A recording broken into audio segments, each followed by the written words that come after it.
मेरे लिए एक भावुक क्षण भी है, एक भावुक लम्हा भी है। पहली बार मुझे लगता है कि पार्टी की कोई ऐसी बैठक जहां पे पार्टी के तमाम सांसद, पूर्व सांसद, विधायक, पूर्व विधायक, तमाम प्रत्याशी, तमाम महत्वपूर्ण नेता मौजूद हैं। और पहली बार कोई एक ऐसी बैठक है जहां पर लोक जनशक्ति पार्टी के संस्थापक और मेरे पिताजी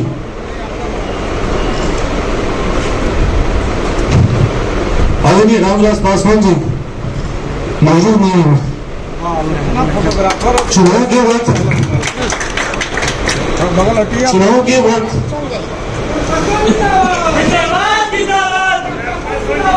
चुनाव के वक्त जिस तरीके से उनका निधन हुआ, हम लोगों ने किसी ने कल्पना नहीं की थी कि पार्टी को या परिवार को एक ऐसे दौर से गुजरना पड़ेगा कि जब सबसे ज्यादा उनकी जरूरत होगी और उस वक्त वो हम लोगों के साथ नहीं होंगे।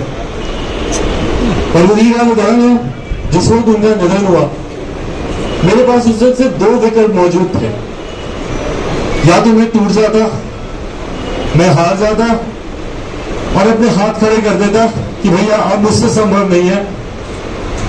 मुझे लगता है हर कोई उस पीड़ा को समझ सकता है कि एक पिता का ना रहना या एक पिता का साया एक पुत्र के लिए कितना महत्वपूर्ण होता है, उसके क्या मायने होते हैं। और एक ऐसे क्षण पे पिता का जाना जब आप अपनी जिंदगी का शायद सबसे महत्वपूर्ण जंग लड़ने जा रहे हो, उस वक्त उनका नहीं होना, उस वक्त या तो मैं हाथ खड़े करके बैठ जाता और या फिर पिताजी की उन बातों को याद करता जब वो कहते थे कि शेर का बच्चा अकेले जंगल चीर के निकलेगा, गिदड़ का बच्चा होगा तो मारा जाएगा। मैं इस बात को साबित करना चाहता था कि मैं सही मायनों में शेर का बच्चा हूं। ना घबराया, ना विचलित हुआ, ना अपनी सोच से हिला, मजबूती के साथ। और बल्कि आज मुझे लगता है शायद पहली बार आप लोगों के समझ होगी, आप लोग मेरे परिवार के सदस्य और परिवार के सामने ही इंसान अपनी भावनाओं को प्रकट कर सकता है।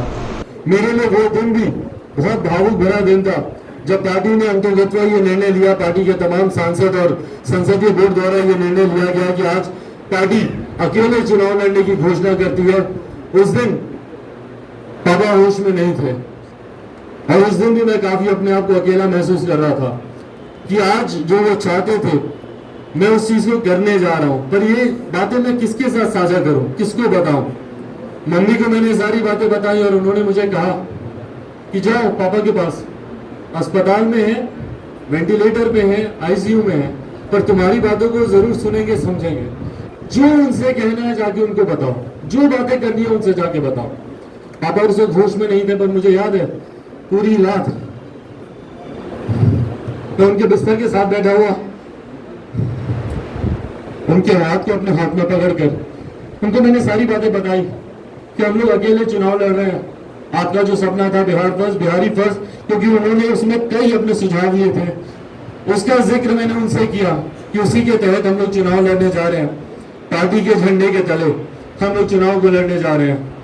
और सारी रात में उनसे सारी बातें करता रहा। और उसके बाद 8 तारीख को जब उनका निधन हुआ, मैं नहीं चाहूंगा कि कभी भी कोई भी पुत्र इस परिस्थिति से गुजरे। पापा का शरीर भी अभी घर पर नहीं आया था और क्योंकि उस वक्त समय कम था, चुनाव की घोषणा हो चुकी थी और पहले चरण के नामांकन के लिए आखिरी तारीख समीप थी और हम लोग को पहले चरण के प्रत्याशियों की सूची को सार्वजनिक करना बहुत जरूरी था।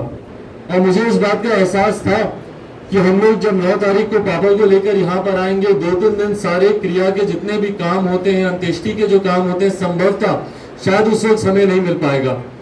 सोचिए 4 घंटे पहले मेरे पिताजी का निधन हुआ और 4 घंटे के बाद मैं बैठा था रात भर उस सूची को तैयार करने की पहले चरण में मेरे कौन कौन से प्रत्याशी चुनाव लड़ने के लिए उतरेंगे। और ये दिव्य शक्ति मुझे पिताजी द्वारा ही मिल रही थी।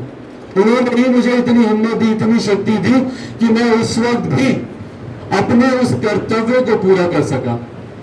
अपने कर्तव्य की राह पर ना हल्का सा भी विचलित हुआ, ना लड़खड़ाया और मजबूती से ना सिर्फ मैंने उस कार्य को पूरा किया बल्कि उस पूरे महीने एक तरफ जहां मैं अपने पिताजी के क्रिया के कार्यक्रमों को पूरा कर रहा था, तो वहीं मजबूती से डिजिटल माध्यम से हो, वर्चुअल माध्यम से हो, जनता तक अपनी बातों को पहुंचाने का भी प्रयास कर रहा था।